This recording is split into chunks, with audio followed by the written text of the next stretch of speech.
Today, we uncover the 7 jam brands the UK should be warning about, not because they're illegal, not because they'll make headlines, but because they don't make headlines, all while they quietly turn one of our centuries-old staples into something unrecognizable. Jam, the real stuff, is supposed to be just fruit and sugar. That's it. You take ripe berries, add sugar, cook it down, and you've got a preserve that's been around for centuries. But what happens when real fruit lowers their profits and manufacturers start cutting corners? They keep the label, they keep the shelf space, but the contents of the jar is becoming something else entirely. Today's typical supermarket jam is no longer made the way it used to be. You'd think you're buying strawberries and sugar.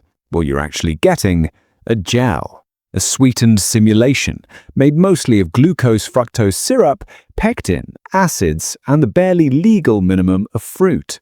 Some jars contain just 35% fruit. The rest of the jar is topped up with texture, flavoring, and illusion, and it's all perfectly legal. These aren't fringe products. They're the top-selling brands, the family favorites. There's one in every home, hiding behind words like traditional and original recipe while quietly redefining what jam means to an entire generation. So in this video, we're not just pointing fingers, we're pulling back the curtain. We've gone through the labels, checked the fruit percentages, and read the fine print they're hoping you'll ignore. The 7 brands we're about to show you aren't just bad jam. They're evidence of how a once simple food can be slowly hollowed out until there's almost nothing left. If you think that's just about jam, think again. This is what's happening across the board in everything we used to take for granted. But today, we reveal the truth about modern jam, the 7 brands furthest from what they claim to be, and the couple that still remember how it's supposed to be done. Number 1. Hartley's Strawberry Jam, the benchmark of how low the bar has dropped. We're starting with Hartley's not because it's the worst jam in Britain, but because it's the most normal. This is the one that shows up in school canteens, on hotel buffets, in corner shops, and on the weekly grocery shop without a second thought. It's everywhere, and it's exactly that familiarity that makes it dangerous. Hartley's isn't trying to be gourmet. It's not trying to fool you with artisan packaging or rustic language. It's presenting itself as straightforward, honest jam. But turn the jar around and look closer. Just 37% fruit. That's barely above the UK's legal minimum. The rest, glucose-fructose syrup, sugar, pectin, citric acid, maybe a preservative or two. And somehow, this is what most people now think jam is supposed to be. There's no texture of cooked down fruit, no chunks, no softness, just a thick, smooth, bouncy spread that's been engineered to behave like jelly. Open a jar in December. Open one in July. It'll look and taste identical. That consistency isn't the result of great fruit or careful cooking. It's the result of a formula. A product designed to be cheap to make and sweet enough to keep people from asking questions. And that's the real issue here. Hartley's has become the default, the baseline, the jam that defines the category. But what it's actually done is drag the entire standard downward. When people grow up eating this, better jam starts to seem weird. A jar with 60% fruit and no added syrup suddenly tastes less sweet. A looser set from natural pectin feels like something's gone wrong. Meanwhile, everything else on the shelf begins to imitate Hartley's, not because it's good, but because it's safe, recognizable, profitable. So, no, Hartley's isn't a scandal. It's not hiding anything. It's just showing us exactly how far we've let this product drift, and how easily something cheap and engineered can become the national reference point. It's not the worst jam in Britain, but it might be the most influential, and that makes it the most dangerous. Number 2. Tesco Strawberry Jam, when cheap becomes cheaper than fruit. If Hartley's is the baseline, Tesco Strawberry Jam shows us what happens when you have no shame. This isn't about nostalgia or branding, it's about cost. This is Tesco's budget range jam, the one you get when price is the only factor. And what's inside is the logical conclusion of cutting corners. A jar of thickened sugar gel dressed up with just enough fruit to keep it legal. Any lower and they'd have to label it as a fruit spreads or drop the word jam entirely. The rest is mostly glucose fructose syrup. That's not just a cheaper sweetener than sugar, it's also a way to stretch ingredients further while keeping the same texture. Add a splash of water, a hit of industrial pectin, some acid to sharpen the flavour, and you've got something that looks like jam, spreads like jam, but has barely anything to do with fruit. And yet it sells, because the price point is unbeatable. This is a jar that might cost 39p or 45p, cheaper than a loaf of bread. At that price, no one expects luxury. But what they don't realise is they're not just compromising on flavour, they're getting a product that was never really jam to begin with. It's a sugar-based spread that borrows the name. Here's the trick. As long as it sets like jam and tastes like Haribo, most shoppers won't question it. But this kind of product reshapes consumer expectations. When jam becomes something that can be made without real commitment to fruit, it trains people to accept less. And it pushes other brands to cut corners just to compete. Tesco strawberry jam isn't pretending to be premium, but that's exactly the loophole. Because by hiding behind its budget label, it gets away with doing the absolute minimum. The result isn't just a bad jar of jam, it's a product that lowers the bar for everyone else. When price wins, quality loses, and Stockwell is proof of how fast that race to the bottom can go. Number 3. Jaws Strawberry Jam. Wrapped in tradition, built like a budget brand. At first glance, Dwez doesn't seem like it belongs on this list. It doesn't sit on the bottom shelf. It doesn't scream value range. The packaging leans into heritage, script fonts, nostalgic branding, and words like established 1881. It positions itself as a British classic, a family-owned business that's been doing things the right way for a century. But turn the jar around and the story falls apart fast. Dewars Strawberry Jam contains just 35% fruit, the same legal minimum as the cheapest own brands. So what's the first ingredient? Glucose fructose syrup, then sugar, then water. You have to read a third of the way down the ingredients list before you even get to the strawberries, and the rest is what you'd expect from any cheap industrial jam. Pectin to force the gel, citric acid to boost the flavour, and just enough colour to make the whole thing look berry rich. There's nothing inherently wrong with companies streamlining production, but Dwez's problem isn't just what's in the jar, it's the disconnect between image and reality. This is a brand that leans on the language of tradition while producing jam that's built to formula, not flavour. It gives the impression of old-school quality while using the same shortcuts as the cheapest options in the aisle. And that mismatch matters because branding influences trust. When people see family-owned or since 1881, they assume care, craft, and ingredients that reflect that legacy. Dwez trades on that assumption, then delivers a product that's almost indistinguishable from Tesco Value or Asda Just Essentials. What's worse is how that illusion impacts perception. If a trusted brand like Dwez is using glucose fructose syrup, it starts to look normal. If a legacy jam is built more on sugar and syrup than fruit, then that becomes the industry default. We stop associating heritage with quality and start associating it with nostalgia that no longer reflects the contents. Dwez doesn't need to be this way. With its history and reach, it could lead the charge in making proper jam accessible again.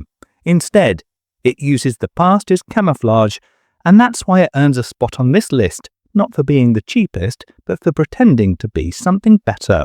Number 4. Shoot no added sugar jam, extra jam, when healthier means even worse. Not all bad jam comes from cutting costs. Some of it comes from trying to sell you something healthier. And in the case of Stute's no sugar added jam, the result isn't just disappointing, it's a case study in how good intentions can go completely off track. At first glance, it sounds like a smart alternative. No sugar added, lower calories, marketed as diabetic friendly. It's the kind of product that gives off the impression of being better for you, maybe even more natural. But here's the catch. When you take sugar out of jam, you're not left with fruit. You're left with a structural problem, because sugar isn't just there for sweetness, it's what gives jam its body. its set, and its shelf life. So how does Stute replace that? With sorbitol, a sugar alcohol that mimics sweetness, but comes with a whole new set of compromises. Sorbitol isn't a naturally occurring fruit ingredient. It's an industrially produced sweetener that can cause digestive issues when consumed in large quantities.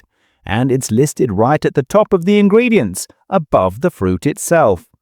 That brings us to the second issue. Despite being marketed as fruit-forward, Stute's jam still contains just around 45% fruit, not even close to the levels found in genuinely high-quality preservations. And because it doesn't use sugar, it has to lean harder on gelling agents, acidity regulators, and preservatives to hold everything together and stretch shelf life. What you're left with is something that looks like jam, but tastes more like artificially sweetened jelly, firmer, flatter, and oddly medicinal. This is what happens when marketing gets ahead of food integrity. In the rush to appear healthier, the product becomes even further removed than the traditional thing. No sugar, but also no richness, no softness, and no flavor payoff. Just a lab-built replacement designed to tick boxes. The problem here isn't just about one brand. It's the broader idea that food can be improved by taking away key ingredients and substituting them with additives and still calling it the same thing. Stute's no sugar added jam may cater to a niche, but for everyone else, it's a reminder. Not everything labeled better for you is better food.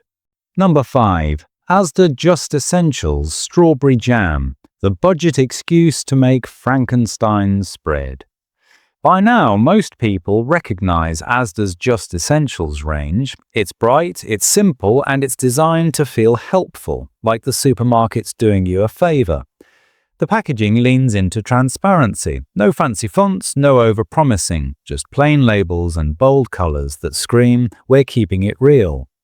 But inside that stripped-back design is a jar of jam that's just as manipulated, engineered, and hollowed out as anything else on this list. There's a trick in how budget supermarket ranges operate. They're presented as honest alternatives. No frills, no spin, just basic food at a basic price. And to some extent that's true, but the simplicity of the branding encourages people not to look too closely. When a product looks plain, people assume it must also be straightforward inside. That's the illusion, because in reality, these ranges often use the same formulations, the same shortcuts, and the same low-fruit tricks as any other bottom-tier product. They're just packaged to look more virtuous. Asda's Just Essentials jam is a perfect example of how visual trust can mask ingredient truth. It's not the branding that's dishonest, it's how that branding makes you lower your guard. And in today's food landscape, that's a bigger problem than it looks. Number 6. Dewar's Mixed Fruit. When mixed means mostly filler. When a jam label says mixed fruit, you'd be forgiven for expecting something a little special. Raspberries, blackberries, maybe a blend of vibrant summer fruits. But what if mixed actually meant mostly apple and rhubarb? That's exactly what's happening with Dewar's Mixed Fruit Jam, a product that uses the idea of variety to sneak in cheaper, lower flavor ingredients under the radar. The front of the jar shows a burst of colorful berries. The label suggests richness, but flip it around and the ingredients tell a very different story. Apple, plum, and rhubarb make up the bulk of the fruit content, all inexpensive, high-pectin fruits that stretch volume without adding much flavor. Actual berries, sometimes not even named. The fruit percentage is still just 35%, and yet it manages to feel even less substantial than a single fruit jam. To top it off, Dewar's adds anthocyanin, a natural coloring agent, to deepen the red tone and make it look like it's packed with berries. It's a visual illusion. What seems bold and juicy is mostly sweetened filler, color-adjusted to give the impression of richness. This is less about sweetness or cost and more about deception by omission. Mixed fruit should mean balance, not dilution, but in this case, It's a label used to hide the fact that the jar contains very little of what it's trying to look like. It's not jam, it's theatre.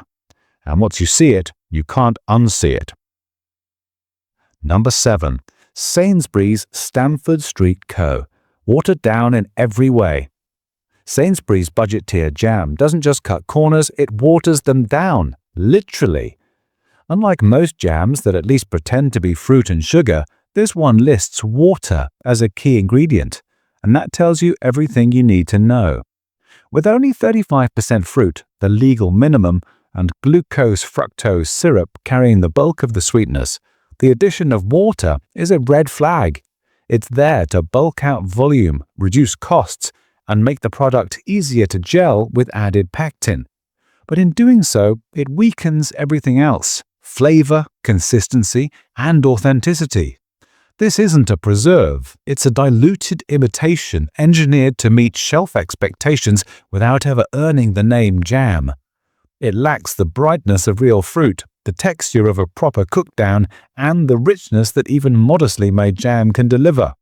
The color looks the part, the price is tempting, but peel back the label and it's clear this jar is doing the bare minimum and getting away with it. And where water is the third most important ingredient in your jam, that's when you know the product has nothing left to give. So, is there any jam left that's actually worth buying? Yes, there are still a few brands holding the line. Jams that don't just meet the legal definition, they live up to the real one. Real fruit, real sugar, cooked, not constructed. The kind of jam that still remembers what the word was supposed to mean before it got hollowed out. They're harder to find, they cost more, but they're out there, and they prove that you don't have to settle for fruit-flavored syrup disguised as tradition. Let's start with a name you've probably seen, but might not realize just how right they're doing it. Tiptree, proof that tradition still means something. After 7 jars that bent the rules, blurred the labels, and watered down what jam's supposed to be, Tiptree is a reminder that it doesn't have to be that way. Made by Wilkin & Sons in Essex since the 1800s, Tiptree jam isn't pretendly to be traditional. It is traditional. You won't find glucose-fructose syrup here, no cheap filler fruits, no added colors or hidden water, just fruit. Lots of it, sugar, and sometimes a touch of citrus pectin to help it set naturally. Their classic strawberry preserve sits at around 55% fruit content. That's not a marketing claim, that's actual fruit in the jar. Whole strawberries you can see, taste, and recognize. The difference is obvious the moment you open it. The texture isn't rubbery, the flavor isn't flat, and the sweetness doesn't punch you in the face. It tastes like jam used to taste because it's made the way jam used to be made. What makes Tiptree stand out isn't just the ingredients, it's the intent. This is a company that hasn't caved to industrial shortcuts. They haven't replaced strawberries with apple pulp or lowered the fruit content to cut costs. They've stayed committed to quality, even when the rest of the shelf started drifting. And yet Tiptree isn't some hard-to-find niche product. It's in most supermarkets, it's accessible, which proves something important. It's still possible to make proper jam at scale and not compromise. You just have to care more about flavor than margins. Tiptree sets the standard that everyone else should be reaching for. It's not flashy, it's not trendy, it just quietly does things right. And after everything we've just seen, that's more radical than it sounds. Bon Maman consistently delivers the kind of jam that's actually made from jam ingredients. Take their strawberry conserve. It contains about 50% fruit. No cutting it with apple puree, no hiding it behind fruit blend labels. The sweetener? Just sugar, not glucose-fructose syrup, not sorbitol, not some reconstituted grape juice concentrate. And the thickener? Fruit pectin. That's it. No stabilizers, no acid regulators, no gimmicks. What Bon Maman understands better than most brands is that jam doesn't need to be reinvented. It just needs to be respected. And while it's not the most fruit-rich jar you'll find on the shelf, it consistently nails the basics. A soft, cooked texture, a clean label, and a flavor that actually reflects the fruit it's made from. It just is what jam is supposed to be. Fern and Rosie, a new brand that raises the bar. Fern and Rosie is a newer name in the jam aisle, but what they're doing is deceptively radical. Their strawberry jam contains a massive 70% fruit, double what you'll find in most of the brands we called out earlier. That means real flavor, real texture, and actual substance in every spoonful. But here's what's interesting. They've also reduced sugar by nearly half compared to standard jam, without resorting to artificial sweeteners, syrups, or gimmicks. No glucose-fructose syrup, no fruit concentrates, no synthetic thickeners, just fruit, sugar, lemon juice, and pectin. That's it. The result is a jam that feels fresher, tastes brighter, and doesn't rely on overwhelming sweetness to get your attention. It's especially popular with parents trying to cut back on sugar without compromising on real food. But honestly, this is a jar that anyone could get behind. Fern and Rosie proves that you don't need to choose between flavor and integrity. You don't need to load jam with sugar or trick people with fruit-flavored syrup. You just need more fruit and the guts to build your recipe around it. And in today's jam aisle, that's not a small thing. It's a reminder that better food is still possible, even in a product as overlooked as jam. This isn't a throwback to the past. It's a glimpse of how jam should look going forward. And it's a pretty sweet note to end on.